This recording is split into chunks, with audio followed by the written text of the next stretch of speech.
नमस्कार. या ठिकाणी एक प्रश्न आहे.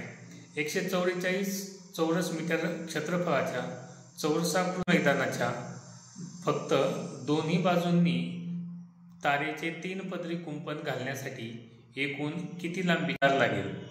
तर या ठिकाणी क्षेत्रफळ दिलेले आहे. त्या क्षेत्रफळावरून आपल्याला बाजू काढावी लागेल. प्रथमतः चौरसाचे क्षेत्रफळ बरोबर बाजूचा वर्ग असतो.